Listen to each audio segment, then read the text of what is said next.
आहे वाल्मिक कराड, मी दोषी असेल तर न्याय देवता जी शिक्षा मला देईल ती मी भोगायला तयार आहे, असं देखील काही वेळापूर्वी वाल्मिक कराडनं म्हटलेलं होतं।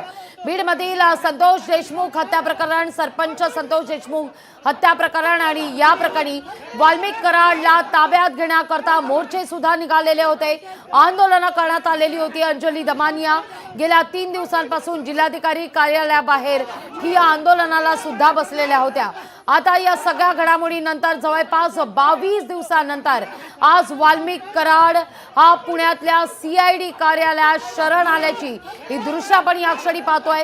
काल वाल्मिक कराडचे काही फोटो उज्जैनच्या महाकालेश्वरला भेट दिल्याचे फोटो देखील समोर आलेले होते। त्यानंतर चर्चा रंगलेली होती। 13 डिसेंबर पर्यंत जेव्हा या सगळ्या प्रकरणी 11 तारखेला गुन्हा दाखल झाला, त्यानंतर 3 दिवस वाल्मिक कराडचा फोन सुरू होता असं म्हटलं जात होतं, पण त्यानंतर मात्र वाल्मिक कराडचा फोन स्विच ऑफ झाल्याची बातमी समोर आलेली होती।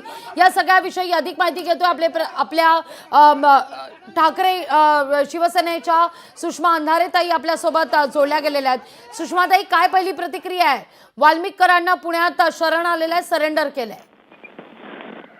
वाल्मिक कराड सरेंडर झाले एका अर्थाने मला वाटते नवीन वर्षाची सुरुवात चांगली असेल, मात्र एवढी सगळी यंत्रणा आणि इतक्या लोकांचा दबाव, इतक्या आमदारांची मागणी, विधिमंडळाचं अख्खं अधिवेशन ज्या एका विषयाच्या भोवती होतं, त्यातही एक आरोपी पोलिसांना पकडला जाऊ नये आणि आरोपी स्वतः सरेंडर करतो, पोलीस पकडू शकत नाहीत।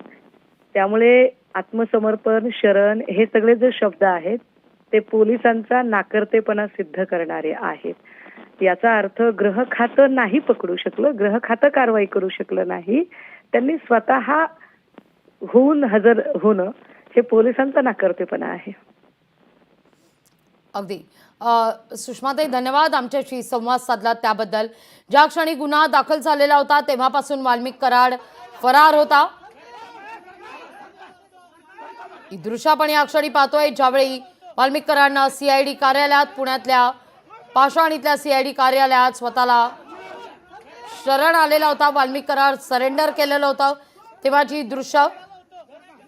खंडणी प्रकरणात गुन्हा दाखल झालेला आहे केस पोलीस ठाण्यामध्ये, पण ही खोटी तक्रार असल्याचं वाल्मिक कराड यानं काही वेळापूर्वी सरेंडर होण्यापूर्वी जो व्हिडिओ जारी केला त्यात म्हटलेलं आहे, मी दोषी दिसलो आणि न्याय देवतेने जर मला शिक्षा सुनावली तर मी या सगळ्या प्रकरणी शिक्षा भोगायला तयार आहे, असं देखील वाल्मिक कराडचं म्हणणं आहे। CID आता आरोपी वाल्मिक कराडची चौकशी करणार असल्याचं म्हटलं जात आहे। CIDनं चौकशी करता वाल्मिक कराडला आता ताब्यात घेतलेलं आहे। खंडणी प्रकरणातील आरोपी वाल्मिक कराडवर गुन्हा दाखल करण्यात आलेला आहे। जसं सुषमा अंधारे यांनी देखील उल्लेख केला, हिवाळी अधिवेशन जे होतं ते अवघं याच मुद्द्यावर गाजलेलं होतं। बीडमधील सरपंच देशमुख हत्या प्रकरण आणि या प्रकरणी विरोधकांनी हे अधिवेशन आणि गाजवलेलं होतं। या अधिवेशनात सरकारला धारेवर धरलेलं होतं। आता या सगळ्या प्रकरणी प्रतिक्रिया सुद्धा समोर येत आहेत।